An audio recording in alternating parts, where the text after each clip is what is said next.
कारंजा तालुक्याच्या धरती शिवारामध्ये मोठ्या प्रमाणात पाऊस झाला। मुसळधार पावसामुळे नदी नाल्यांना मोठ्या प्रमाणात पूर आला आणि पुराचं पाणी शेतांमध्ये शिरलं। त्यात शेताला जे बांध बंदिस्ती केली जाते ती बांध फोडून पाणी शेतामध्ये गेलं आणि त्यामुळे शेती अक्षरशः नेस्तनाबूत झालेली आहे। काही एकर शेतामध्ये तर दगड आणि गाळ साचलेला आहे। संत्र्याच्या कलमा असो की सोयाबीन असो त्या गाळाखाली दबलं आणि अक्षरशः संत्र्याची झाडं जी आहेत तर ती मुळासकट बाहेर निघालेली आहेत।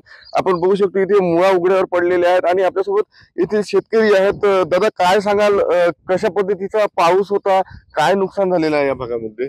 परवा रात्री 1 ते 4च्या दरम्यान खूप जास्त पाऊस झाला आणि त्या पावसामुळे आम्हाला कळत नव्हतं रात्री गावात की काय करायचं। अशी वेळ होती की गाव डुबण्याच्या स्थितीमध्ये होतं। 4 वाजता हळूहळू पाऊस कमी झाला। पाऊस कमी झाल्यानंतर सकाळी आम्ही 7 वाजता उठून शेताकडे बघायला आलो तर आम्ही बघतो काय की शेत पूर्ण पाण्याने झाकलेलं आहे, काही दिसत नव्हतं। आम्ही वाट पाहिली, 1 तासानंतर बघतो काय तर आमचं शेत पूर्ण गायब। शेतामध्ये सगळे दगड भरलेले आहे, सगळी गाय आमची वाहून गेलेली आहे। आमच्या शेतातली गाय दुसऱ्याच्या शेतात आणि नदीत वाहून गेलेली। आमचे संत्र जे आहे ते सगळे झाडं पडलेले आहे। आम्ही सांगू शकत नाही, एकदम आम्ही हादरून गेलेलो सगळे शेतकरी। काका तुमचं पण शेताचं नुकसान झालेलं पाहत आहे आपण। इथे मोठ्या प्रमाणात तुमच्या शेतामध्ये दगड माती आलेली आहे। हो सर, माझ्या शेतात दगड आणि माती पुरामुळे वाहून आली। माझे 5 ते 10 लाखाचे नुकसान झाले। माझे संत्रा कलमा सुद्धा वाहून गेल्या। माझ्या शेतामध्ये अजिबात पीक राहिलेलं नाही, पूर्ण ते गाळाने आणि दगडाने बुजून गेलेले आहेत आणि माझ्या शेतात बंडी पण वाहून गेली।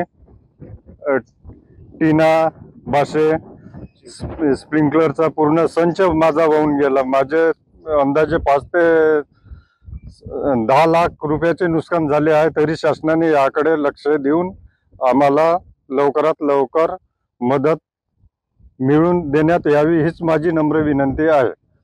नक्कीच या परिसरामध्ये शेतीचं मोठ्या प्रमाणात नुकसान झालेलं आहे। संत्र्याची झाडं उन्मळून पडली, सोबत शेतामध्ये मोठ्या प्रमाणात गाळ आला, दगड आला।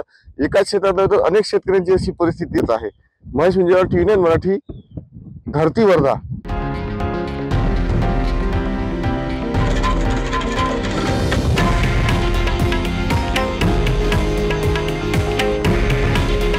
हे आहे देशातील नंबर 1 न्यूज नेटवर्क आणि आपण पाहत आहात TV9 मराठी।